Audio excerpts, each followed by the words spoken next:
మత్తయి సువార్త 11 అధ్యాయం 29 వచనం అందరం కలిసి చదువుకుందాం.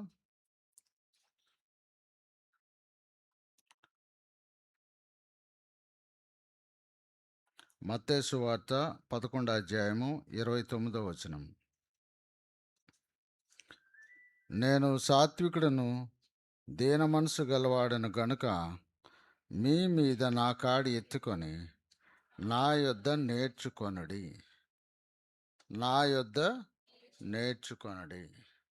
కాబట్టి మరి నా యొద్ద నేర్చుకొనుడి. ప్రభు యొద్ద మనము నేర్చుకోవలసినవి ఏమిటి అన్నవి కొన్ని విషయాలు మనము ధ్యానం చేద్దాం. మొన్న 28వ తారీఖు అంటే లాస్ట్ సండే పెనుమూలు మందిరంలో యానివర్సరీ మీటింగ్స్లో మరి ఆ, నన్ను పోలి నడుచుకోండి అని పౌలు గారు అన్న దాని గురించి అక్కడ ఒక రోజంతా కూడా మరి ఈ మాటను ధ్యానం చేసుకున్నాం. ప్రభు దగ్గర మనం నేర్చుకోవలసినవి ఏంటి? దయచేసి తలవంచండి, ప్రభు కృపను కోరుకుందాం. ప్రేమగల మా పరలోకపు తండ్రి, మహోన్నతుడైన మా దేవ, ఈ ఉదయకాల సమయంలో మరొకసారి మీ పాదాలు ఎదుకు వస్తున్నాము. ప్రభా, ఇదిగో తండ్రి, ఇంతవరకు మీరు మాకిచ్చిన మీ యొక్క సన్నిధిని బట్టి మీకు వందనాలు. ప్రభా, ఇదిగో బల్లలో మేము పాలు పంపులు పొందడానికి ఇచ్చిన కృపను బట్టి మీకు స్తోత్రాలు చెల్లించుకుంటున్నాము.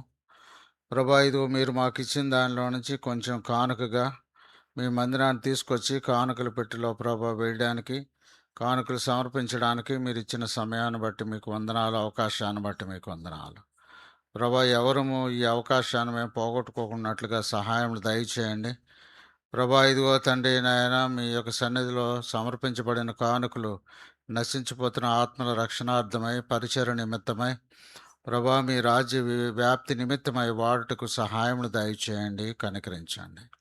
మా చేతులను బలపరచండి, ఇచ్చే మనసు మాకు దయచేయండి. ప్రభా, ఇదిగో మీ సన్నిధిలో కానుకలు ఇచ్చిన వారిని, ఇవ్వని వారిని కూడా మీరు దీవించి ఆశీర్వదించండి. వారి చేతులు మీరు బలపరచండి. వారి జీవనాధారమైన ఉద్యోగాలు, వ్యవసాయము, వ్యాపారము, జీవనోపాధి సంబంధించిన ప్రతి దానిని దీవించి ఆశీర్వదించండి. మీరే మహిం పొందమని. ప్రభా, ఇదో కష్టంలో ఉన్నప్పుడు, ఆర్థిక ఇబ్బందుల్లో ఉన్నప్పుడు, వారు మీ సన్నిధిలో దశంభాగం ఇచ్చినప్పుడు, ప్రభా, ఇదిగో తండ్రి నాయన మొరపెట్టినప్పుడు, ఆకాశ వాకిండ్లిప్పి పట్టజాలని దీవులు నేను కుమ్మరిస్తానని మలాకి 10వ వచనంలో మీరు చెప్పారు. యేసుక్రీస్తు ప్రభు యొక్క మహదైశ్వరం చొప్పున వారి ప్రతి అవసరతను తీర్చి మహిం పొందమని కోరుకుంటూ, చదువుకున్న వాక్యంలో నుంచి కొన్ని మాటలు నాకు దయచేయండి. ప్రభా, మేము నేర్చుకున్నట్లుగా మీ ఉపదేశాన్ని మాకు దయచేసి మహిం పొందమని, ముందున్న సమయాన్ని దీవించి ఆశీర్వదించమని యేసు నామంలో స్తుతించి ప్రార్థించి వేడుకుంటున్నాము తండ్రి. ఆమేన్. ఈ ఉదయకాల సమయంలో మన టాపిక్ ఏంటంటే, ఇందా మీతో చెప్పాను కదా, lessons to be learned from the life of Jesus Christ. యేసుక్రీస్తు ప్రభు యొక్క జీవితంలో నుంచి మనము నేర్చుకోవలసినటువంటి పాఠాలు.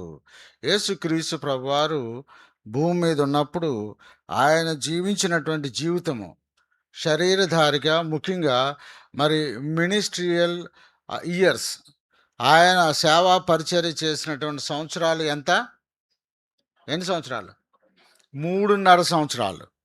ఈ 3.5 సంవత్సరాలు ఆయన చేసినటువంటి పరిచర్య, ఆయన చూపించినటువంటి ఆయన మరి ఆ మాదిరి మనం చూసినట్లయితే, నేను ఉదయం మందిరానికి వస్తా, నేను ఆలోచన చేసుకుంటా ఉన్నాను. ఒకవేళ ప్రభువు జీవించినటువంటి ఆ జీవితం చూసారా, 33.5 సంవత్సరాలు శరీరధారిగా మనుషుల మధ్యలో ఆయన జీవించారు. 3.5 సంవత్సరాలు పరిచర్య చేశారన్న సంగతి మనందరికీ తెలుసు. అయితే ఈ 33.5 సంవత్సరాలు ఆయన జీవించిన జీవితాన్ని ఆయనలా మాట్లాడడం, ఆయనలా ప్రవర్తించడం, ఆయనలా పరిశుద్ధంగా ఉండడము, మరి అట్లా కానీ మనం ప్రారంభిస్తే, ప్రభువా నీవు నాకు ఒక 1000 జీవితాలు ఇచ్చినా నేను అది కవర్ చేయలేనేమో. ఆ సిలబస్ను చూసారా, ఆయన యొక్క కోర్సును చూసారా, ఆయన యొక్క జీవితము, ఆ లైఫ్ స్టైల్ని చూసారా, ఆ లైఫ్ స్టైలు మరి నాకు ఇంకొక 1000 జీవితాలు ఇట్లాంటివి ఇచ్చిన 1000 జీవితాలు ఇచ్చినా కూడా నేను అవన్నీ కూడా బహుశా కవర్ అవ్వేమో ప్రభువా, అట్లా జీవించలేనేమో అని అనుకుంటాం మందిరానికి వచ్చాం మార్నింగ్. కాబట్టి ఆయన జీవితంలో నుంచి నేర్చుకోవాల్సిన ఎన్నో ఉన్నాయి. ఆయన జీవితం గూర్చి ఎన్నన్నా చెప్పొచ్చు. ధ్యానం చేసి, ప్రార్థన చేసుకుని, బైబిల్ చదువుకుని చెప్పొచ్చు. కానీ చెప్పడం సులువే. నాలాంటోడు ఒక సేవకుడు, ఒక దీనుడు మీ ముందు నిలబడి చెప్పడము ఇచ్చిన బాధ్యతను బట్టి ధ్యానం చేసి షేర్ చేసుకోవచ్చు. కానీ ప్రాక్టికల్ లైఫ్ మరి అనుదిన జీవితంలో ఇవి అన్వయించుకుంటూ నేను మాదిరికరంగా జీవించాలి అంటే అది ఎంతో కష్టమైనటువంటి పని. కానీ అవి తప్పకుండా మనం ప్రయత్నం చేయాలి, నిరాశ పడకుండా. అయితే మరి యాక్చువల్గా అక్కడ పెనుమూలులో లాస్ట్ వీక్ నేను ధ్యానం చేసిన అయితే చాలా మొత్తం రోజంతా అది. ఎందుకంటే యానివర్సరీ మీటింగ్స్ కదా, సండే మార్నింగ్ సండే నైట్ కూడా అవి ధ్యానం చేసుకోవడానికి ప్రభు కృపించారు. అయితే ఇప్పుడు కొన్ని ఎన్ని మనం ధ్యానం చేసుకోగలమో మన ఉన్న టైంను బట్టి మనము అన్ని ధ్యానం చేసుకుని మనం ముగించుకుందాం. కాబట్టి ఇక్కడ ప్రభువు చెప్తున్నటువంటి మాట ఏంటంటే, నా యొద్ద నేర్చుకోండి, కమ్ అండ్ లెర్న్ ఆఫ్ మీ. మీరు వచ్చి నా యొద్ద నేర్చుకోండి.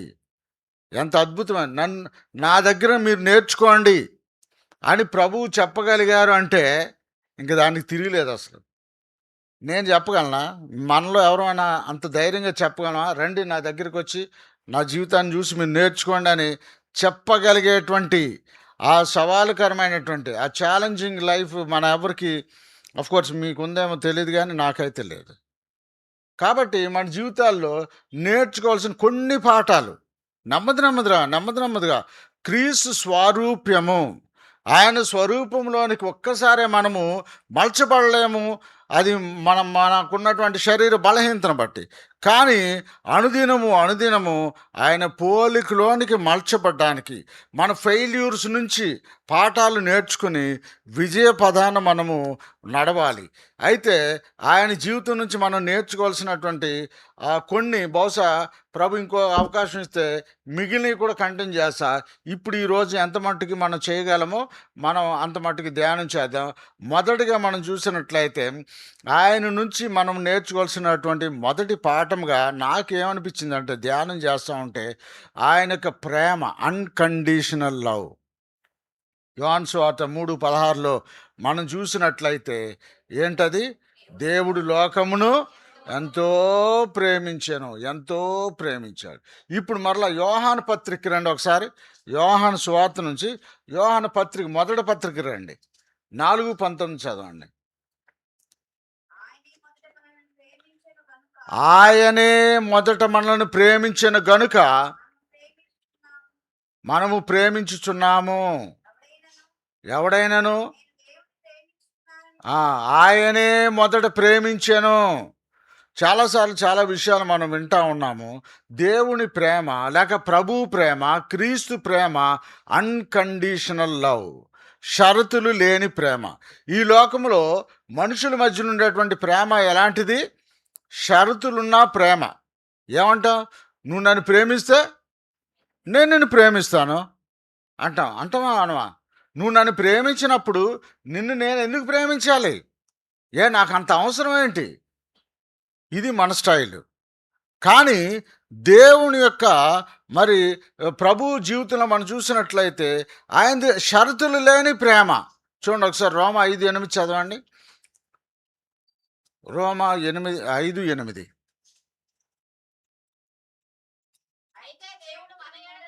అయితే దేవుడు మన ఎడల తన ప్రేమను వెల్లడిపరిచి ఉన్నాడు. ఎట్లనగా మనం ఇంకా పాపులమై ఉండగా, భక్తిహీనులమై ఉండగా క్రీస్తు మన కొరకు చనిపోయాను.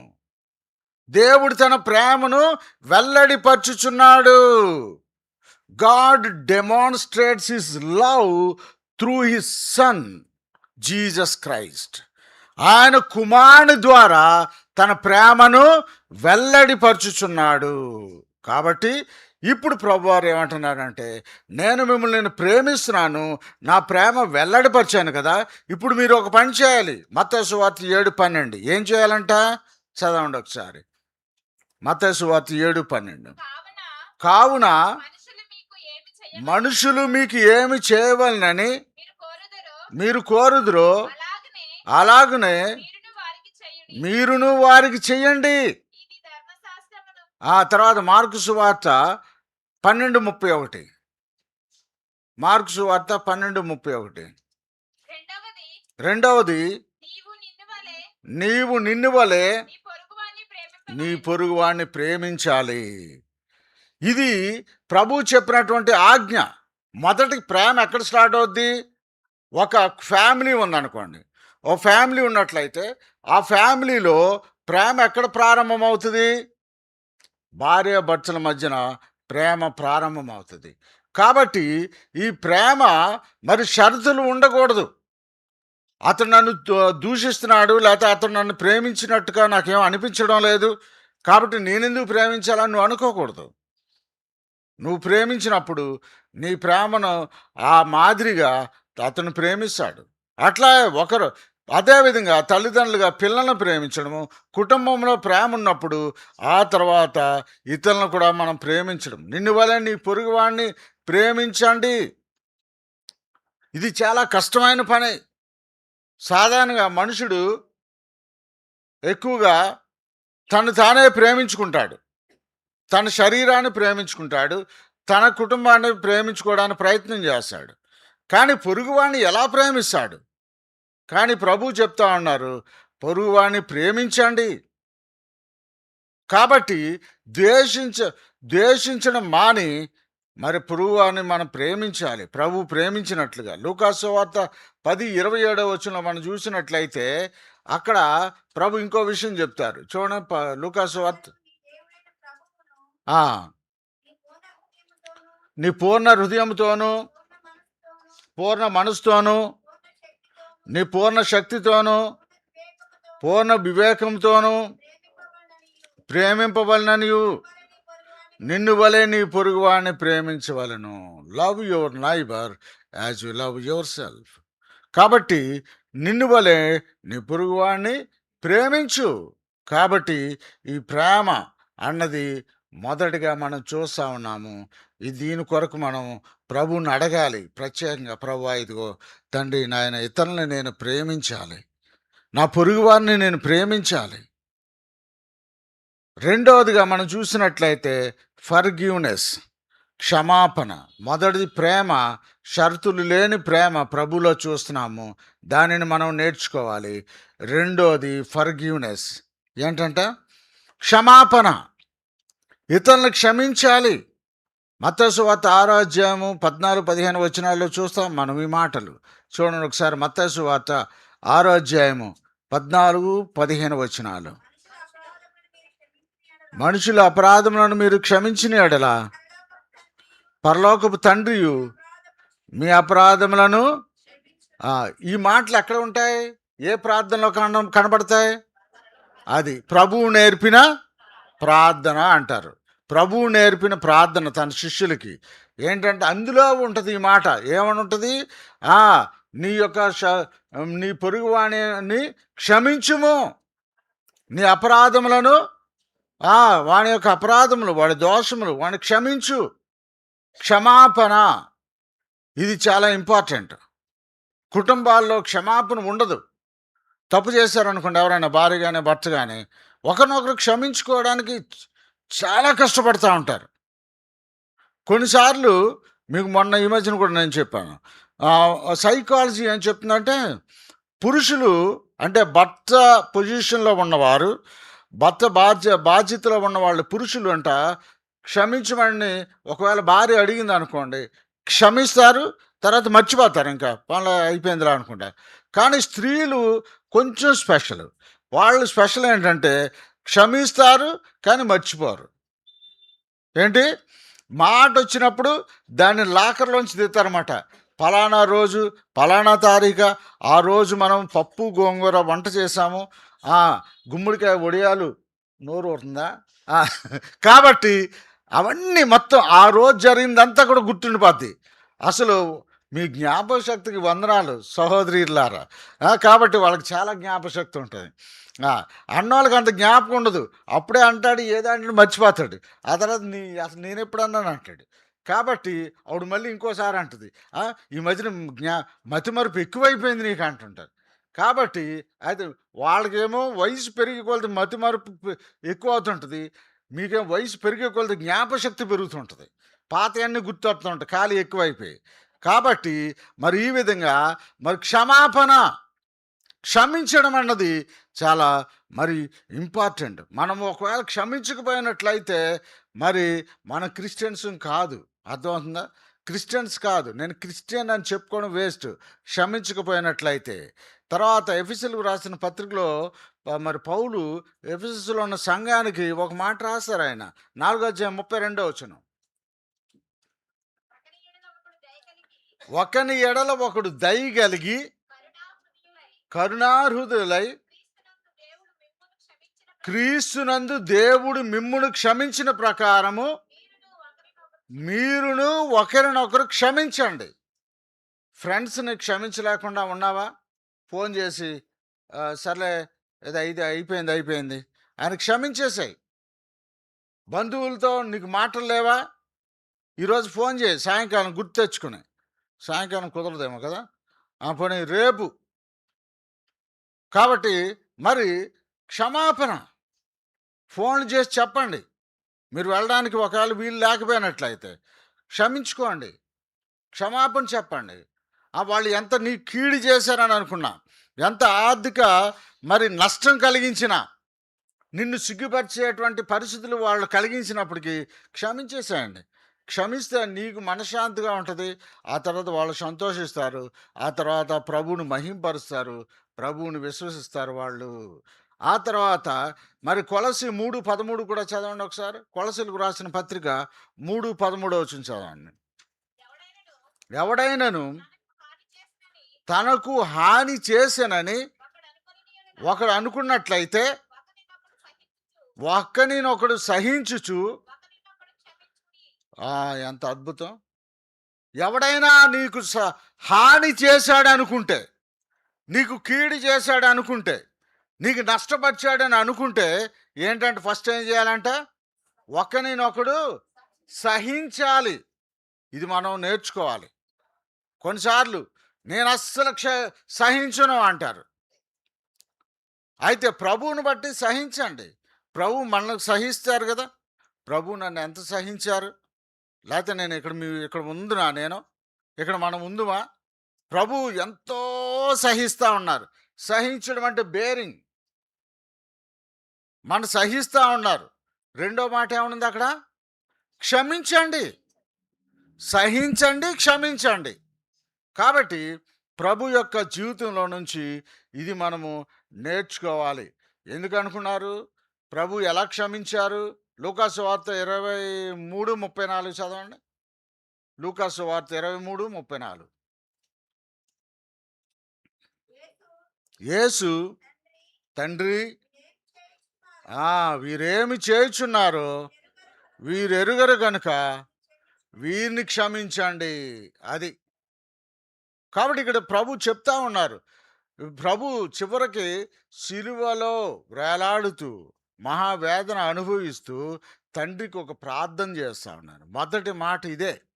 మొదట 7 మాటలు అంటాం కదా, great words of Jesus Christ on the cross of Calvary. ఆ 7 మాటల్లో మొదటి మాట ఏంటి? ఇదే. అంటే 7 మాటలు ఆయన చెప్పాలి మనుషులకు, చివరి మెసేజ్, లాస్ట్ మెసేజ్ అని అనుకున్నప్పుడు ఆ చివరి మెసేజ్లో ఆయన మొదటి మాట ఏంటంటే, తండ్రి వీరిని క్షమించండి. వీళ్ళు ఏం చేస్తున్నారు వీళ్ళకి తెలియదు. కాబట్టి ఈ మాటలు బోధించడం సులువే కావచ్చు చెప్పుకోవడానికి, కానీ మనం కూడా ప్రయత్నం చేయాలి. క్షమించడం నేర్చుకోవాలి. ఇది రెండవది. మూడవది obedience to God the father and his will. మూడవది ఏంటంటే తండ్రి అయిన దేవునికి విధేయత, ఆయనకు చిత్తానికి విధేయత చూపించడము, ఆయనకు విధేయత చూపించడము, ఆయన చిత్తానికి విధేయత చూపించడము మనము నేర్చుకోవలసినటువంటి మూడో పాఠంగా దీన్ని మనం చెప్పుకోవచ్చు. ఆయన మరి ఆయన చిత్తానికి మనం లోబడి ఉండడం. యోహాను సువార్త 4:34. యోహాను సువార్త 4:34 చూడండి ఒకసారి. యేసు వారిని చూచి నన్ను పంపిన వాని చిత్తమును నెరవేర్చుటయు ఆయన పని తుదముట్టించుటయు నాకు ఆహారము. నన్ను పంపించిన దేవుని యొక్క చిత్తాన్ని నేను చెయ్యాలి. ఇది చాలా ముఖ్యమైన విషయం.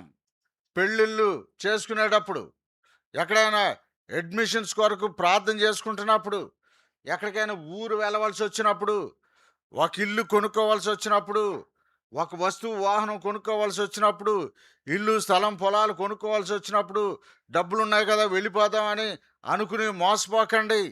ముందు ప్రభు చిత్తం కోసం ప్రార్థన చేయండి. ప్రభా మీ చిత్తం అయితేనే ఈ సంబంధం మాకు ఇవ్వండి. ప్రభా ఇది మీ చిత్తం అయితేనే ఈ వస్తువు మాకు ఇవ్వండి. ప్రభా మీ చిత్తం అయితేనే ఈ ఇల్లు మాకు దయచేయండి. మీ చిత్తం అయితేనే ఈ వస్తువు మాకు ఇవ్వండి. ప్రార్థన చేస్తున్నామా? లేదులే డబ్బులు బాగానే ఉన్నాయి, ఆ తర్వాత వాళ్ళు సిద్ధంగా ఉన్నారుగా ఇవ్వడానికి. ఎవరాళ్ళు? ఫైనాన్స్ వాళ్ళు. ఈఎంఐ ఇవ్వడానికి మనకేం పెద్ద ప్రాబ్లమే లేదు. కాబట్టి చివరికి బట్టలు కొనుక్కోవడానికి కూడా ఈఎంఐ ఇస్తున్నారంట. కాబట్టి ఆ, కాబట్టి ఏముంది, ఈఎంఐ ఎక్కడైనా ఏం పర్వాలేదులే అని అనుకుని మరి వెళ్ళిపోకండి. ప్రార్థన చేయాలి. ప్రభు చిత్తము మన విషయంలో ఏమై ఉన్నదో, నీ కుటుంబం విషయంలో ఏమై ఉన్నదో, మన ఆత్మీయ జీవితంలో ఏమై ఉన్నదో, ప్రభు చిత్తం కోసం మన ఎక్కువగా పాసిబిలిటీస్ ఏ ఏ అవకాశాలు ఉన్నాయి, ఏ విధంగా మనం వెళ్ళగలమో, ఇది పర్వాలేదా, సాధ్యమా అసాధ్యమా అని అనుకుని ముందుకు బేరీజ్ వేసుకుని వెళ్ళిపోవడం కాదు. దేవుని చిత్తం అన్నది చాలా ఇంపార్టెంట్. ప్రభువారు అక్కడ ఏమన్నారు? నన్ను పంపిన వాని యొక్క చిత్తాన్ని నేను నెరవేరుస్తాను. 5:30 కూడా చదవండి ఒకసారి. అక్కడే యోహాను సువార్త 5:30.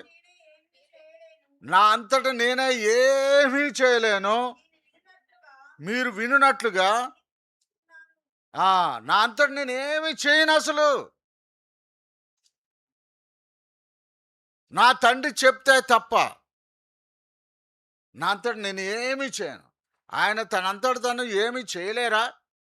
ఆయన అన్ని చేయగలరు. 100% మ్యాన్, 100% గాడ్. కాబట్టి ఆయన ఏదైనా చేయగలరు. కానీ నా అంతటా నేను ఏది నేను చెయ్యను. చూడండి, మత్తయి సువార్త 7:21 వచనంలో కూడా ఒక మాట చూడండి. మత్తయి సువార్త 7:21. ప్రభువా ప్రభువా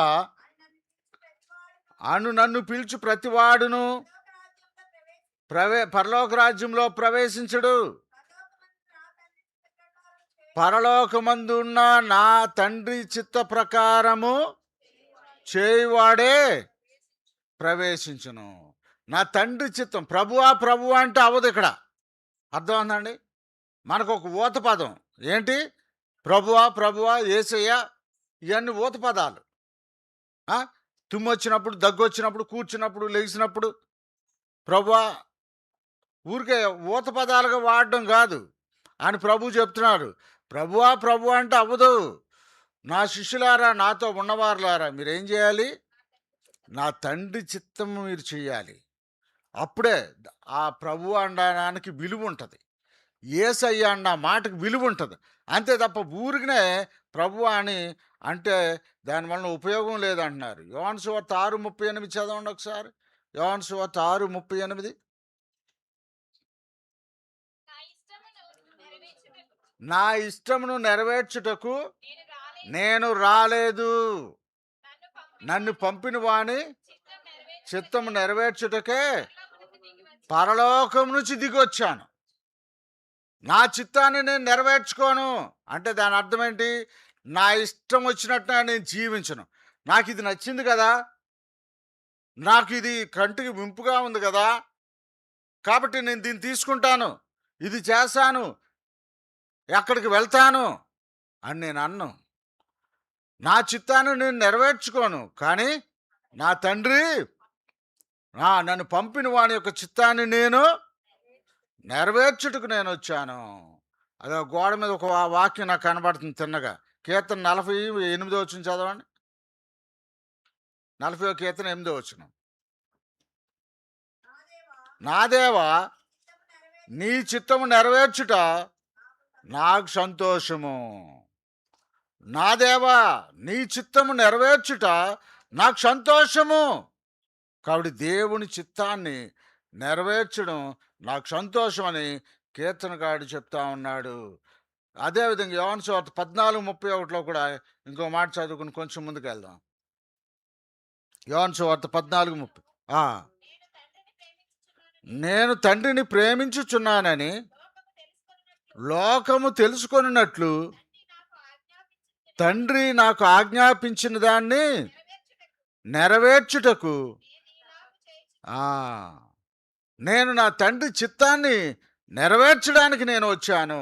కాబట్టి మూడవదిగా నా యొద్ద నేర్చుకునడానికి ప్రభువు చెప్తున్న దానిలో మనము ఏమి నేర్చుకోవాలంటే యేసుక్రీస్తు ప్రభువారు భూమి మీద శరీరధారిగా ఉన్నప్పుడు ఆయన తన తండ్రికి ఏ విధంగా విధేయత చూపించి తండ్రి చిత్తాన్ని ప్రభువు నెరవేర్చారో అదేవిధంగా మనము కూడా మన తండ్రి అనగా మన ప్రభు అయిన యేసుక్రీస్తు వారు తండ్రి అయినటువంటి దేవుడు ఆయన చిత్తాన్ని మనం నెరవేర్చడానికి మనము మరి సిద్ధపడాలి. ఆ విధంగా మన ఆత్మీయ జీవితంలో ఎదగాలి తప్ప మనకు తోచింది మనకు నచ్చింది చేయడానికి మనము ఈ లోక సంబంధము కాదు. తర్వాత నాలుగవదిగా ఆయన వద్ద నుంచి మనం నేర్చుకోవాల్సింది ఇందాక మనం చదువుకున్నటువంటి మాట ఏది మత్తయి సువార్త 11:29లో మనం చూసాము. నేను సాత్వికుడను దేన మనసు గలవాడను. నాలుగవది హ్యూమిలిటీ ఆర్ మీక్నెస్ అంటారు. Not weakness. Our meekness will not be a weakness. మన మీక్నెస్ అంటే ఏంటి? దేనత్వం. కాబట్టి మనల్ని మనము తగ్గించుకోవడం. నేను సాత్వికుడను దేన మనసు గలవాడను. ఇది మన జీవితంలో మనం ఎంతో నేర్చుకోవాలి. సాత్వికంగా ఉండడం, తగ్గించుకోవడం. అహంకారంగా ఉంటే దేవుడు అహంకారాన్ని ఎదిరిస్తాడంట. గర్వంగా ఉండకూడదు మనం. క్రైస్తవులంగా మనకెంత డబ్బులున్నా, ఎంత ఎదిగినా, ఎన్ని సంపాదించుకున్నా, భూమి మీద మనకి ఎంత ఉన్నప్పటికీ కూడా అర్థమవుతుందంటే మనం తగ్గించుకోవాలి. చాలామంది డబ్బును బట్టి అతిశయపడతాం. కొంచెం డబ్బులు ఉన్నట్లయితే గర్విస్తాం. కానీ డబ్బును బట్టి గర్వించినంత మాత్రాన మనము దేవుని మహింపరచలేం. డబ్బు ఉన్నంత మాత్రాన మనము గర్వించడానికి వీల్లేదు. మొన్న ఎప్పుడో ఎలన్ మస్క్ ప్రపంచంలో ధనవంతుడు కదా. అయితే అతనికి ఉన్నటువంటి డబ్బుని లెక్కేసి క్యాల్కులేట్ చేసి వాళ్ళు ఏం చెప్పారంటే ఈ ఎలన్ మస్క్ అన్న అతను ఒకవేళ రోజుకి ₹1,00,00,000 ఖర్చు పెట్టాడు అనుకోండి. ఎంత? రోజుకి ₹1,00,00,000 ఖర్చు పెట్టేశాడు అనుకోండి. అతనికి ఉన్న డబ్బుల్లో ఆ రోజుకి ₹1,00,00,000 ఖర్చు పెడితే 38,500 సంవత్సరాలు ఖర్చు పెట్టగలడంట. ఎన్ని? 38,500 సంవత్సరాలు. అసలు బ్రతకడు ఎన్ని సంవత్సరాలు బతుకుతాడు? 100 వేసుకోండి పోనీ. పోనీ బాగా డబ్బు ఉంది కాబట్టి 150 అని అనలేను. నాకు ధైర్యం సరిపోవట్లే. ఆ! కాబట్టి ఏంటి రోజుకి ₹1,00,00,000 ఖర్చు పెట్టినా 38,500 సంవత్సరాలు ఖర్చు పెట్టగలడంట. అంత డబ్బుందంట. అర్థమైందా? అయితే మరి అది శాశ్వతం కాదు. మనము మరి తగ్గించుకోవడం అన్నది చాలా ఇంపార్టెంట్. అర్థమైందా? ఇది చూడండి ప్రభు యొక్క తగ్గింపును చూద్దామా? ఫిలిప్పీలకు రాసిన పత్రిక 2వ అధ్యాయం తీయండి.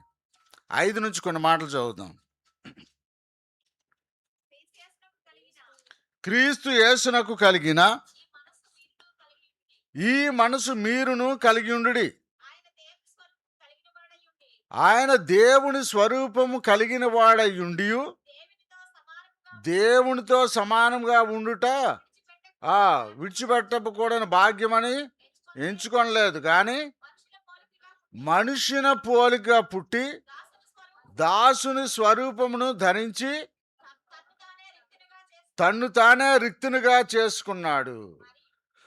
మరియు ఆకారమందు మనుషుడిగా కనబడి మరణము పొందినంతగా అనగా శిలువ మరణము పొందినంతగా విధేయత చూపించారు. తను తాను తగ్గించుకున్నాడు. కాబట్టి దయచేసి ఆ మాటలు మీరు చదువుకోండి ఇంటికి వెళ్ళిన తర్వాత. ప్రభు ఎంతగా తగ్గించుకుంటున్నారో. మనం ఇచ్చుకోవడానికి ఏముంది? ఉన్నది కరెక్టే. కొంచెం రిసోర్సెస్ ప్రభు ఇస్తారు మనకి. మన యొక్క బ్యాక్‌గ్రౌండ్‌ని బట్టి, మన పరిస్థితిని బట్టి, రకరకాల మన కష్టపడి చదువుకున్న దాన్ని బట్టి, మన ఉద్యోగాలను బట్టి ప్రభు న్యాయవంతుడు. నువ్వు కష్టపడని నీ కష్టానికి తగిన జీవితం ప్రభు ఇస్తున్నారు. ఎంత అద్భుతమైన ప్రభు మన ప్రభు. నువ్వు చేసిన కష్టానికి ఆ రిసోర్స్ ప్రభు ఇచ్చారు. అది న్యాయంగా ఇచ్చారు ప్రభు మనకి. కాబట్టి దాన్ని బట్టి ప్రభా ఇదిగో నాకు ఇంత ఇచ్చావు నాయన వందనాలు. ఉదాహరణకు 100,00,00,000 ఇచ్చారనుకోండి. ఇక్కడున్న వాళ్ళకి ఎవరికైనా ఒక 100,00,00,000 ఉన్నాయనుకోండి. ప్రభా ఇదిగో నాకు 100,00,00,000 ఇచ్చినందుకు నీకు వందనాలు నాయన. ఏంటి? 100,00,00,000 ఇచ్చినందుకు మీకు వందనాలు. నవ్వుతున్నారు? 100,00,00,000 మీలో ఎవరికి లేవా ఏంటి? ఎవరికి లేవా? ఉండే ఉంటాయి చూడండి సరిగ్గా. ఆ! కాబట్టి ప్రభా 100,00,00,000 ఇచ్చావు వందనాలు నాయనా. శతకో ఏంటి 'శతకోటి వందనాలు' అని పాడుతుంటారుగా మనోళ్ళు. కాబట్టి 100,00,00,000 రూపాయలు ఇచ్చావు నాయనా లేదా? ఓకే. కాబట్టి మరి గర్వించడానికి ఏం లేవు ఏముండదు. అర్థమైందా? ప్రభువే అన్నీ వదిలొచ్చారు. కాబట్టి ఆయనంట తన్ను తాను తగ్గించుకుని ఇంగ్లీష్ బైబిల్ ఏముంటది? ఎంప్టీ హ్యాండెడ్ రిక్త హస్తాలతో వచ్చాను. నిజంగా ఆయనకి సొంత ఇల్లు లేదు. ఇల్లుందా? తలవాల్చుకుంటకైనా ఆ! మరి సొంత దోనుందా? లేదుగా. శిష్యులు ఒక దోనిలో కూర్చొని నాకు కొంచెం రెంట్‌కి అని తీసుకున్నారు. మరేముంది ఆయనకి? ఆయన దగ్గర ఏమీ లేవు. ఏమీ లేవు తెలుసా ఆ సంగతి? బహుశా ఆయన ఆహ్, మినిస్ట్రీకొచ్చాక షెల్టర్ లేక చాలా సార్లు ఆ యొక్క ఒలీవల తోటలో గాని అక్కడ నైట్ అలాగ అక్కడక్కడ పడుకున్నారేమో! అట్లా రెస్ట్ తీసుకున్నారేమో! అసలు ఆయనకంటూ నాది అన్నదేది లేదు. అది దేనికోసం అండి? మనకన్నీ ఇవ్వడం కోసం. ఆయన కొరింథీయులకు రాసిన పత్రికలో వ్రాయబడుంది. మనం ధనవంతులుగా చేయడానికాయన దరిద్రుడయ్యాడు. కాబట్టి ఆయన దారిద్ర్యాన్ని బట్టి మనం ఐశ్వర్యవంతులమయ్యాము. అందుని బట్టి నిత్యము కృతజ్ఞత చేత మన హృదయాలు నింపబడాలి. అర్థమవుతుందండి? అంతేగాని నెబుకద్నెజరులాగా మనస్సు అణుసుకోలేని పరిస్థితికెళ్ళిపోకూడదు. నెబుకద్నెజరు ఏంటంట? మనసు అణుచుకోలేదంట. అణుచుకోలేకపోతున్నాడు. పొంగిపోతుందంట పాలు పొంగినట్టు. విజయ డైరీ పాలు పొంగిపోతున్నట్టు పొయ్యి మీద. అన్న మాది సంఘం అంటే అనుకోండి గానీ, అయితే మరి అలాగ పొంగిపోయి అవసరంలే అంత. కాబట్టి తన్ను తాను ప్రభువును బట్టి మనం నేర్చుకోవాల్సింది హ్యూమిలిటీ, మీక్‌నెస్ ఇది 4వది. తర్వాత 5వదిగా ఆయన యొద్ద నుంచి నేర్చుకోవాల్సింది సర్వెంట్ లీడర్‌షిప్. అంటే ఆయన నాయకుడిగా ఉన్నప్పటికిని ఆయన దాసుడిగా ఆయన మరి తన్ను తాను తగ్గించుకుని దాసుడిగా ఆయన నాయకుడే సర్వెంట్ లీడర్‌షిప్. ఆయన లీడరే కానీ ఆయన ఒక servant. He is our leader. మనకు లీడర్‌షిప్ స్టైల్స్ చాలా ఉంటాయి. మేనేజ్మెంట్ చదివితే మనకు తెలుస్తది అందులో కదా! రకరకాల లీడర్స్ ఉంటారు. అయితే మరి అన్ని రకరకాల లీడర్‌షిప్స్ ఉన్నాయి. వాటన్నిటికంటే కూడా ఎక్కువగా తన దగ్గర పనిచేసే వాళ్ళని ఆకట్టుకోవడానికి గానీ, ఎఫెక్టివ్ లీడర్‌షిప్ అందించడానికి గానీ, లేకపోతే లాభాల బాటలో ఆ కంపెనీని నడిపించాలంటే, ఆ కంపెనీలో ఎక్కడైతే సర్వెంట్ లీడర్‌షిప్ ఉంటదో, అక్కడ స్టాఫ్ చాలా సంతోషంగా ఉంటారు. ఆ కంపెనీలు బాగా ఎదుగుతాయి. అర్థమైందా? నాయకుడే గాని దాసుడు. చూడండి ఒకసారి మరి ప్రభు మాటలు మనం చూద్దాం. మత్తయి సువార్త 20:28 చదవండి. మత్తయి సువార్త 20:28.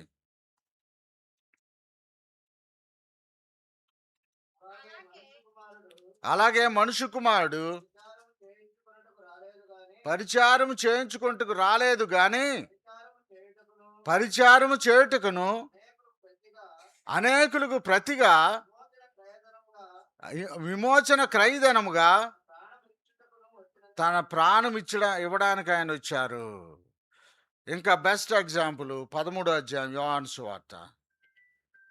యోహాను సువార్త 13వ అధ్యాయము 4, 5 వచనాలు చదవండి. భోజన పంక్తిలో నుంచి లేచి ఫస్ట్ ఏంటి ఆయన చేసిన పని ఏంటి? పై వస్త్రము. యూదులు వేసుకునే బట్టలు 3 రకాలుగా ఉంటాయి. పురుషులు వేసుకునేటువంటి వస్త్రాల్లో మరి అండర్ గార్మెంట్స్ ఉంటాయి. దానిలోనే ఇంకొక రకం తర్వాత ఒక ఇన్నర్ గార్మెంట్సే. ఆ తర్వాత ఔటర్ కోట్ యేసుకుంటారు వాళ్ళు పైన పొడవు నిలువుటంగీలు ఉంటాయి కదా! కాబట్టి అలాగే పై కోట్‌ని బట్టి వారి యొక్క సామాజిక స్థితి గుర్తిస్తారన్నమాట. Outer coat యేసుకుంటారు. బయటేసుకున్నటువంటి కోట్‌ని బట్టి వాళ్ళ యొక్క సామాజిక స్థితిగతులను గమనించవచ్చుమాట. అట్లాగే మనలో కూడా అంతే కదా! మామూలు బట్టలు వేసుకొని మామూలుగా ప్యాంటు, షర్టు నాలాంటోడు యేసుకొని వెళ్ళినోడిని పెద్ద ఎవడు పట్టించుకోడు. అలా కాకుండా పైన ఒక మంచి రేమండ్ సూట్ యేసుకొని వచ్చాడనుకో క్యాండిడేట్, వెంటనే అందరూ అటే చూత్తారు. ఎందుకు? అతనేసుకున్న పై వస్త్రాన్ని బట్టి. అట్లాగే పై వస్త్రము సామాజిక సమాజంలో ఉన్నటువంటి ఉన్నత స్థితిని చూపిస్తది. అందుకే ఎక్కువ మంది సూట్ యేసుకుంటా ఉంటారు. అయితే మరి ప్రభువారు కూడా ఏం చేశారంటే, ఆ సూటుని ఏం చేశారంట? తీసి పక్కన పెట్టారు. అదేగా ఉంది అక్కడ ఏమనుంది? పై వస్త్రము అవతల పెట్టి అంటే సా సామాజికంగా మనకి ఏమి గొప్పలున్నాయో అవన్నీ పక్కన పెట్టమంటున్నాడు. అది. పెద్ద ఉద్యోగమా? ఎక్కువ జీతమా? లేదా బాగా చదువుకున్నావా? సమాజం గుర్తిస్తది. ఇతను పలానా, పలానా, పలానా. వాటిని మనకు తెలుసు. వాటిని మనం పక్కన బెట్టి, వాటిని పక్కన బెట్టి, మనం ప్రభువు కొరకు తగ్గించుకోవాలి.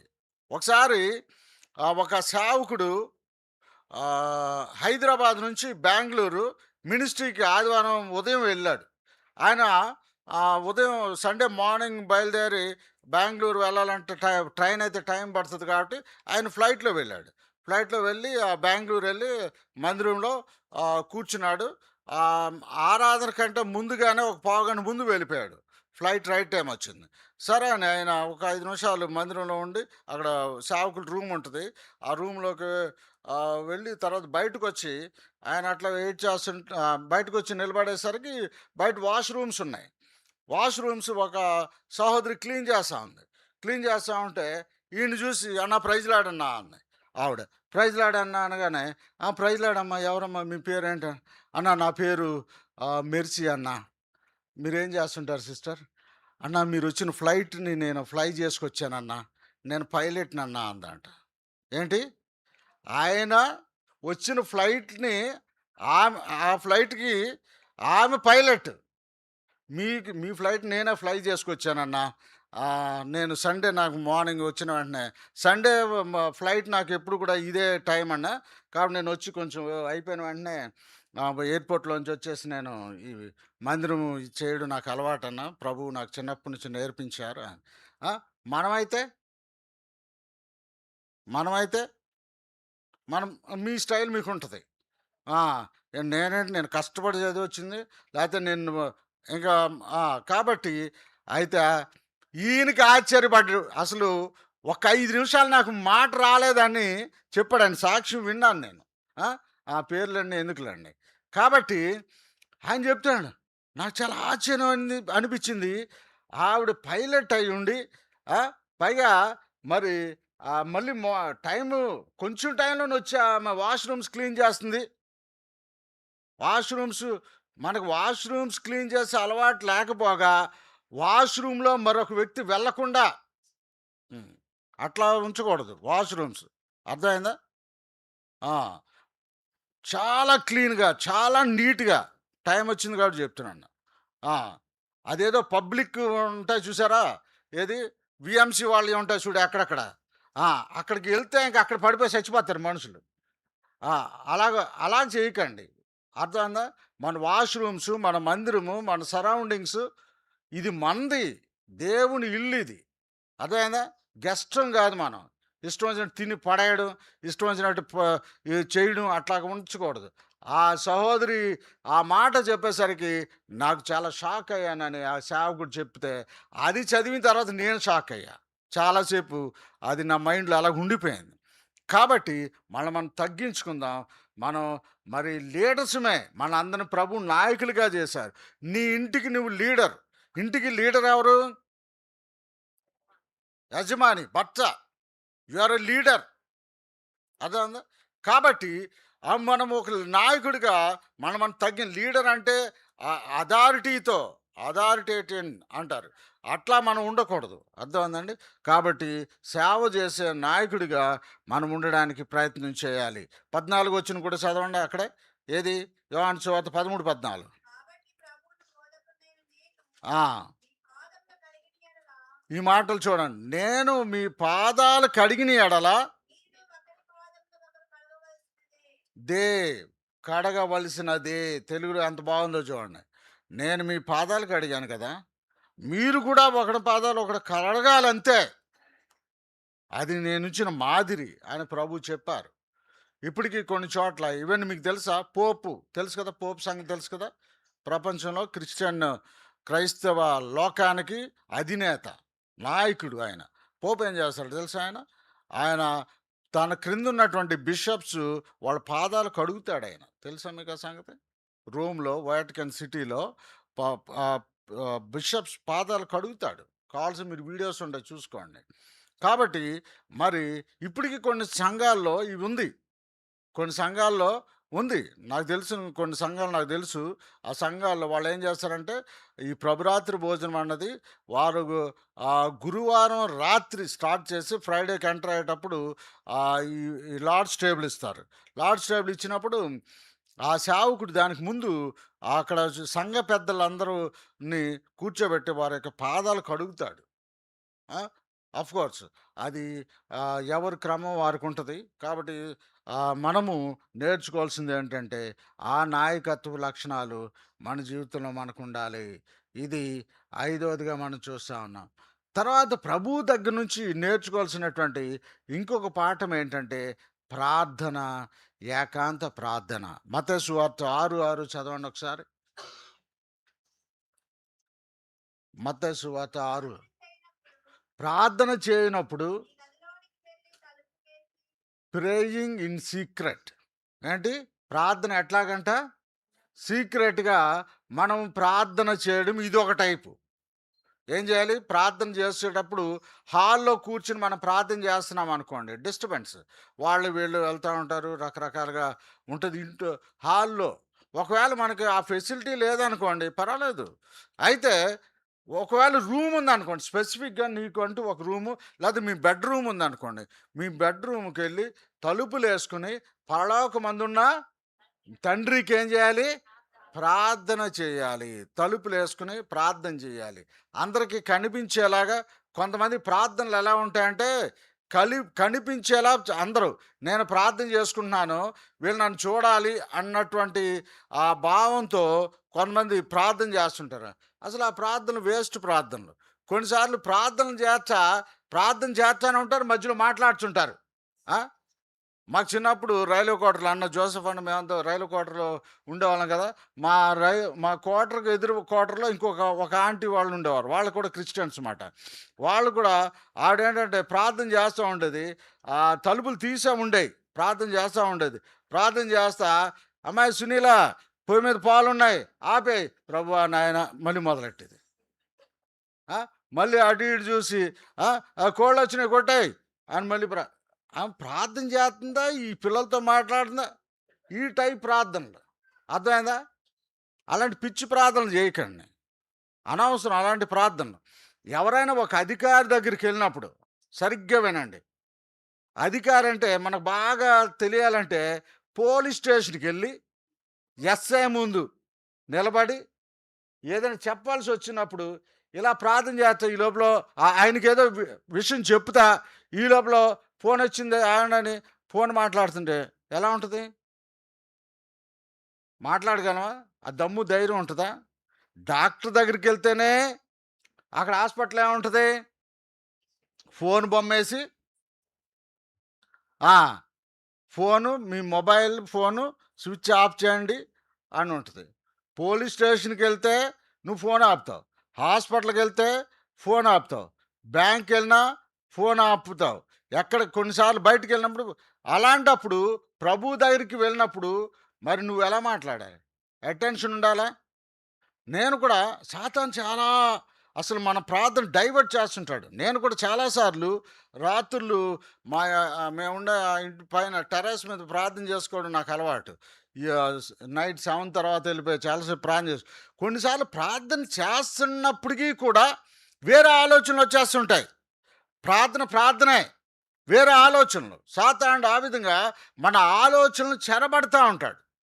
కాబట్టి మనసును స్థిరం చేయి ప్రభువా, ప్రార్థన చేసేటప్పుడు వేరే నేను ఆలోచన చేయకూడదు అని మనసును నిబ్రపరుచుకుని, స్థిరపరుచుకుని ప్రభువుతో మాట్లాడాలి. ప్రార్థన అంటే అది. ఏకాగ్రత. ఏంటి? ఏకాగ్రత కావాలి. ప్రార్థన చేసేటప్పుడు ఇంకోటి ఆలోచన చేయడం కాదు. ఇక్కడ ప్రభువారి దగ్గర నుంచి మనం నేర్చుకోవాల్సింది ఏంటి? మీరు ప్రార్థన చేయనప్పుడల్లా ఏం చేయాలంట? 6:6లో ఏమనుంది? మీ గదిలోనికి వెళ్ళి తలుపు వేసి 6 6:6 కదా! అదేవిధంగా లూకా 6 తీయండి ఒకసారి. లూకా 6:12 చదవండి ఈసారి.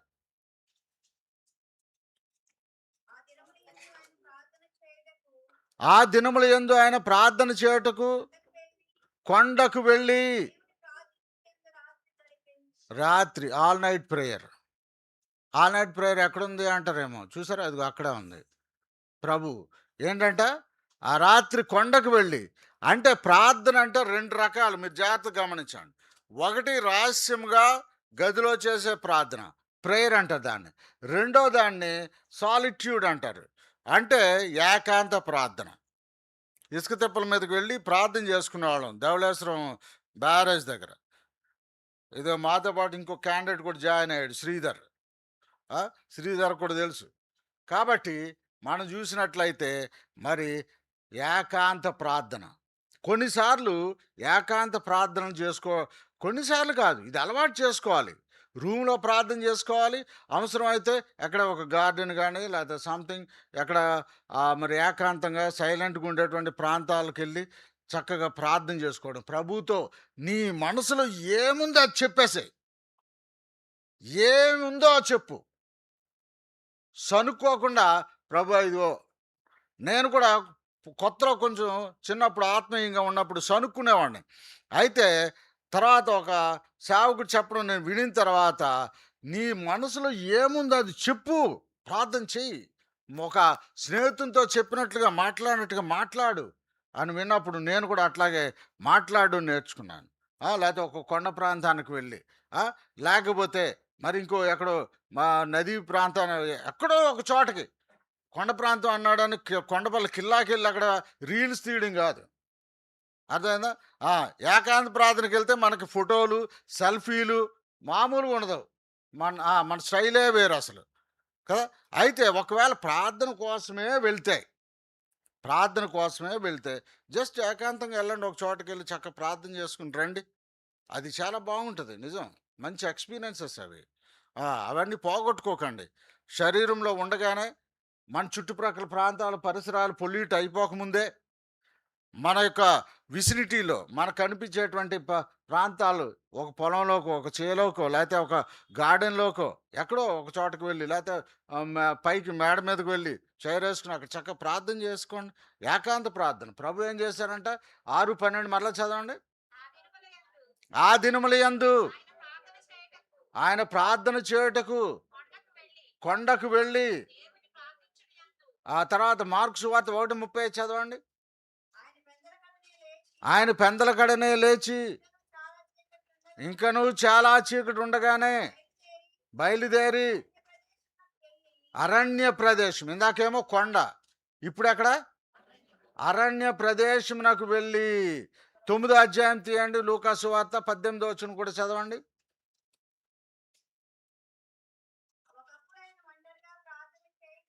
అదిగో, ఒకప్పుడు ఆయన ఒంటరిగా ప్రార్థన చేయుచుండగా ఆయన శిష్యులు ఆయన యొద్ద ఉండిరి. 29వ వచనం చదవండి. ఆయన ప్రార్థించుచుండగా ప్రార్థన చేస్తే ఏమవుతుంది? ముఖరూపం మారిందంట. అది ప్రార్థన చేసినప్పుడు మన ముఖాలు తెల్లబడతాయి. అదేంటన్నా, నేను ప్రార్థన 30 ఏళ్ళ నుంచి చేస్తున్నాను, నా మొహం అలాగే ఉంది కదన్నా. ఏ డెర్మటాలజిస్ట్కి దగ్గరికి వెళ్ళినా ఏమి ఎన్ని క్రీములు రాసినా ఆ! ఆ ముఖం గాదు, ఆ షైనింగ్ గాదు, ఆ గ్లేజింగ్ గాదు, లేకపోతే ఆ ఫేషియల్ గాదు. చివరికి ఎన్ని గోల్డెన్ ఫేషియల్స్ చేపిచ్చుకున్నా ఆ! ఈ గ్లో రాదు. ఏ గ్లో? అదిగో ప్రభు అంట. ఆయన ముఖము ప్రకాశించుచుండెను. ప్రకాశమానం. 5 కీర్తన 3 వచనం చదవండి. ఇంకొక 5 మినిట్స్‌లో నేను ముగిస్తాను. యెహోవా అది ఉదయమున నా కంఠస్వరము నీకు వినబడును. ఉదయాన లేసి నేను ప్రార్థన చేస్తాను నాయనా. ఇప్పటికి ఎన్నొచ్చినియి? ఎన్ని? 6 విషయాలు మనం నేర్చుకున్నాం. నా దగ్గరైతే 30 ఉన్నాయి. సాయంకాలం 8 అవుద్ది కంటిన్యూ చేస్తే. కానీ ఇంకొకటి చూసి మనం ఇంకొకటేంటంటే ఫోకస్ ఆన్ ఎటర్నల్ థింగ్స్. మనం నేర్చుకోవాల్సిందేంటంటే ఫోకస్ ఆన్ ఎటర్నల్ థింగ్స్. మరి నిత్యత్వమును గూర్చినటువంటి విషయాల మీద మన మనసులను కేంద్రీకరించాలి. నిత్యము మరి అనునిత్యము లోక సంబంధమైన విషయాలే కాదు. మనము పాట పాడతాం. యాత్రికులం, పరదేశులం అని, లేతే ఈ లోకం మాది కాదు అని రకరకాల ఏవో పాటలు పాడుతుంటాం గానీ, అసలు పరసంబంధమైన వాటి విషయాలకు మీద ఎక్కువగా ఫోకస్ చేయాలి మనం. ఎందుకంటే, మనం ఇక్కడుంటే భూమి మీద ఎన్ని సంవత్సరాలు? అధిక బలం ఉంటే ఎంతంట? 80. ఒకవేళ అధిక బలం కంటే డబుల్ అధిక బలం ఉంటే ఎంత? ఓ 90. 100 ఏసుకోండి. 100 అంటే అసలు ఇంపాసిబుల్. 100 ఏసుకోండి. కానీ ప్రభువు దగ్గర ఉండే సంవత్సరాలెన్ని? యుగ యుగాలు కదా!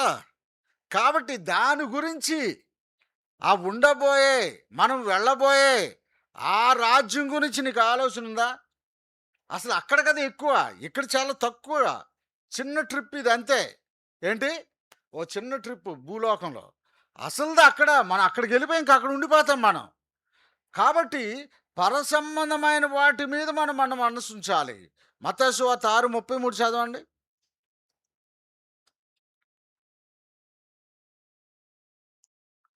మత్తయి సువార్త 6:33. ఆయన రాజ్యమును, ఆయన నీతిని మొదట. అది. కాబట్టి మనము భూమి మీద ఉన్నటువంటి మనము పరసంబంధం ఆయన రాజ్యమును గూర్చి, ఆయన రాజ్యానికి సిద్ధపాటు ప్రతి వాళ్ళు సిద్ధపడాలి. ప్రభు రాజ్యానికి వెళ్ళడానికి అర్థం ఉందండి. మనము ఇక్కడ శాశ్వతంగా ఉండేవాళ్ళం కాదు. పరలోక సంబంధమైన విషయాల గురించి చాలామంది ఆలోచన చేయడం లేదు. ఏ వస్తువులు కొనుక్కుందామా? మన బాధంతా ఇదే. డబ్బులు ఎక్కువ ఎలా సంపాదించాలి? First thing. రెండోది, ఎక్కడ దమ్ బిర్యానీ బాగా దొరుకుతుంది? ఎక్కడ బిర్యానీ? ఈ పిచ్చి పట్టింది మనకి. మన ఆంధ్రాలో తిండి పిచ్చి. ఇంట్లో వండుకోవడం మానేశారు. ఇంట్లో వంటలు చేయట్లే. మీరు కాదు, మళ్ళీ నన్ను మిస్అండర్స్టాండ్ చేసుకోకండి. మీరందరూ ఇంట్లోనే వండుతారని నాకు తెలుసు. అసలు బయటికి తెప్పించుకోరన్న సంగతి కూడా నాకు తెలుసు. ఆ! కష్టపడి వంటలు చేస్తారు మీరు, నాకు తెలుసు. వేరే వాళ్ళ గురించి నేను మాట్లాడుతున్నా. ఆ! ఇంకా మాట్లాడితే బిర్యానీ తెచ్చేసుకుందామా? ఆర్డర్ పెట్టేసుకుందామా? జొమాటా, టొమాటా, ఆ! ఈ విధంగా ఇంక మనుషులు ఏంటంటే తిండి ఏమి తిందామా? మా చిన్నప్పుడు రాజ్యం అక్క ఉంది కదా! అంటే జోసెఫ్ అన్నోళ్ళ అక్క. రాజ్యం అక్క. వాళ్ళ అబ్బాయి శామ్యూల్ ఉన్నాడు. వాడు మా ఇంట్లో ఉండేవాడు చిన్నప్పుడు. ఎక్కువగా చిన్న పిల్లోడు అప్పుడు. ఓ 3, 4 సంవత్సరాల వయసున్న కొన్ని రాత్రులు మా అమ్మ దగ్గర ఉండిపోయేవాడు. మా ఇంట్లోనే ఉండేవాడు. వాడిని బాగా ఆడిపిచ్చేవాడిని. వాడు ఉదయం లేచుకుంటే ఇలా కళ్ళు నలుపుకుంటూ వచ్చి, "మాయా ఏం తినాలి మాయా" అనేవాడు నన్నొచ్చి. నేను అనేవాడిని, "ఒరేయ్ గడ్డుందిరా అక్కడ తినరా" అనేవాడిని. ఊరికి నవ్వుతా. ఆ! వాడు ఉదయం లేచి నన్నొచ్చి, "మాయా ఏం తినాలి మాయా" అని అడిగేవాడు. ముద్దు ముద్దు మాటలు చిన్న పిల్లోడప్పుడు. ఆ! అలా మనం కూడా లేచినంటే ఏం కూర వండుకోవాలి? ఏం తినాలి? ఆదివారం వచ్చేసరికి బిర్యానీ ఇంకా తిండి పిచ్చింతంతా కాదు. ఉదయం ఏదో అతి కష్టం మీద తప్పక వండుకోవడం. సాయంకాలం అయ్యేటప్పటికి పునుగులు తెచ్చేసుకుని విజయవాడ ప్రాంతంలోనంట పునుగులు ఫేమస్ అంట. కాబట్టి, కాబట్టి పునుగులు, బజ్జీలు, సమోసాలు అవి ఇవి తెచ్చేసుకోవడం, తినేయడం అయిపోయింది. ఆ తర్వాత ఈట్ స్ట్రీట్‌కెళ్దామా? లేకపోతే కార్న్ బిర్యానీ, లేకపోతే ఆ బిర్యానీ, ఇంక ఈ తిండి, తిండి, తిండి, తిండి. ఒక విషయం తెలుసా? ఒకప్పుడు తిండి లేక మలమలమాడి చనిపోయేవాళ్ళు చాలామంది ఆదాయం లేక. ఇప్పుడు తిండెక్కువై చచ్చిపోతున్నారు. ఇప్పుడు ఇప్పుడు మనుషులు ఎలా చనిపోతున్నారు? తిండెక్కువైపోయాయి. తిండి ఎక్కువైపోయాయి. రకరకాల తిళ్ళు. మామూలు తిళ్ళు కాదు. రాక్షస తిళ్ళు. ఆ! అన్ని రకాల తిళ్ళు. ఏదేదో, ఏదేదో మార్కెట్‌లో ఎవడో ఏదో పిచ్చిదికి కనిపెడతాడు. ఆ! చికెన్‌లో క్యారెట్, బీట్రూట్ యేసుకుంటే బావుంటదన్నాడనుకో, అదేసుకొని వండి తినేయడం. ఆ! రకరకాలమాట. చికెన్‌లో ఎవడన్నా క్యారెట్, బీట్రూట్ యేసుకుంటాడా? అదే ఆ! ఆడు పెడతాడు, బోర్డ్ పెడతాడనమాట. చికెను, క్యారెట్టు, బిర్యానీ మా స్పెషల్ అని పెడతాడు. ఇది చూసిన వెంటనే వీడికి నోరు ఊరిపోద్ది. ఊహించేసుకుంటాడు. ఆ చికెను, ఆ క్యారెట్, ఆ రంగులయన్నీ ఊహించేసుకోవడం. ఇలాగ పిచ్చి తిళ్ళని తినేసేసి, తిండి ఎక్కువైపోయి రోగాలొచ్చి చచ్చిపోతున్నారు ఈ రోజుల్లో. అర్థమైందా? అదిగో ఆవులింతలు వస్తూనే ఉన్నాయి. కాబట్టి ఆ విధంగా మరి అలిసిపోతా ఉన్నారు జనాలు. అయితే మనము శాశ్వతమైన రాజ్యము. వాటి మీదే మన మనసుంచాలి. ఇంకో 2 మాటలు చదువుకొని మనం ముగించుకుందాం. చూడండి, కొలస్సి 3, 1, 2 వచనాలు చదివండి. త్వరగా. కొలస్సి 3, 1, 2. క్రీస్తుతో కూడా లేపబడిన వారైతే పైనున్న వాటినే వెతకండి. ఆ! పైనున్న వాటిని వెతకండి. Eternal things. Focus on eternal things. Set your minds on the things which are above. పైనున్న వాటిని వెతకాలి. విశ్వాసముగా క్రీస్తు ప్రభువుని బట్టి మనం నేర్చుకోవలసిన వారమై ఉన్నాము. మొదటి యోహాను 2:17 చదవండి. ప్రార్థన చేసుకుందాం. మొదటి యోహాను రాసిన పత్రిక 2:17. అది లోకము దాని ఆశ గతించిపోతుంది. దేవుని చిత్తం చేయవాడు నిరంతరము. కాబట్టి మనము 7 విషయాలు నేర్చుకున్నాము. ప్రభు చిత్తం అయితే దీన్ని కంటిన్యూ చేద్దాం. ఇంకా చాలా విషయాలు ఉన్నాయి. ప్రభు జీవితంలోంచి మనం నేర్చుకోవాల్సింది. ప్రభు నాకు ఇంకొక అవకాశము ఇక్కడ వాక్యము మీతో షేర్ చేసుకునే అవకాశం ప్రభు ఇస్తే మిగిలిన నేను కంటిన్యూ చేస్తా. 7 విషయాలు ప్రభు జీవితంలో నుంచి, lessons to be learned from the life of Jesus Christ. 7 విషయాలు చూసాము. ప్రభు జీవితం నుంచి నేర్చుకుని మొదటిది ఏంటి? షరతులు లేని ప్రేమ, అన్‌కండీషనల్ లవ్. రెండోది ఫర్‌గివ్‌నెస్, క్షమాపణ. ప్రభు జీవితంలోంచి మూడోది ఏం నేర్చుకున్నాము? Obedience obedience to God the father and his will. ఆయన చిత్తానికి ఆయనకు విధేయత చూపడం నేర్చుకోవాలి. నాలుగవది హ్యూమిలిటీ ఆర్ మీక్నెస్. మనం తగ్గించుకోవడం నేర్చుకోవాలి. ఆయన జీవితంలో నుంచి నేర్చుకుంటున్నాము, చూసాము. ఐదవది సర్వెంట్ లీడర్షిప్. మనము మరి నాయకులుగా ఉన్నప్పటికీ మనము దాసులము, పరిచారకులము అనే సంగతి మనం మర్చిపోకూడదు. ఆరోది ప్రార్థన, ఏకాంత ప్రార్థన మనము నేర్చుకోవాలి. ఆ తర్వాత ఏడవదిగా మనము మన మనసులను పరసంబంధమైన వాటి మీద, శాశ్వతమైన వాటి మీద, మరి నిత్యత్వం మీద మన మనసులు కేంద్రీకరించాలి. ఈ 7 విషయాలు మనం ఈ రోజుకి ప్రభు జీవితంలో నుంచి మనం విన్నాము, నేర్చుకున్నాము. ప్రార్థన చేసుకుందాం. తల్ల వంచండి.